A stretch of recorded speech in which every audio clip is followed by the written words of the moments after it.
أعوذ بالله من الشيطان الرجيم. بسم الله الرحمن الرحيم. تبارك الذي جعل في السماء بروجا وجعل فيها سراجا وقمرا منيرا، وهو الذي جعل الليل والنهار خلفة لمن أراد أن يذكر وأراد شكورا.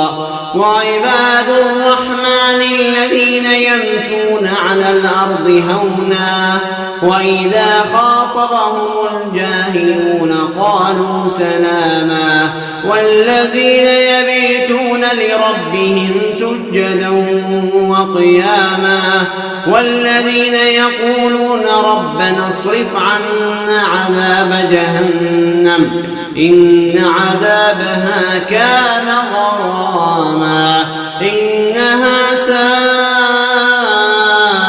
مستقرا ومقاما.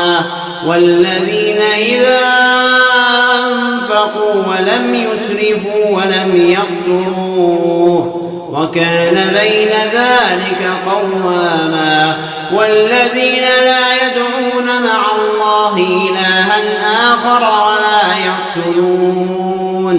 ولا يقتلون النفس التي حرم الله إلا بالحق ولا يزنون، ومن يفعل ذلك يلقى أثاما يضاعف له العذاب يوم القيامة ويخلد فيه مهانا إلا من تاب وآمن وعمل عملا صالحا فأولئك يبدل الله سيئاتهم حسنات وكان الله غفورا رحيما. ومن تاب وعمل صالحا فإنه يتوب إلى الله متابا. والذين لا يشهدون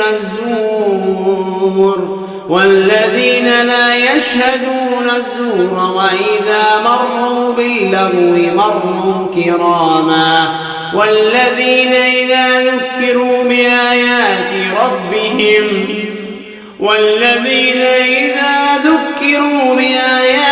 ربهم لم يخروا عليها صما وعميانا.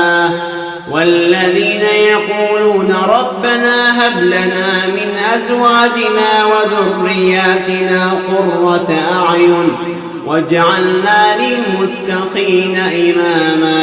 أولئك يجزون الغرفة بما صبروا ويلقون فيها تحية وسلاما خالدين فيها حسنت مستقرا ومقاما. قل ما يعبأ بكم ربي لولا دعاؤكم فقد كذبتم فسوف يكون لزاما.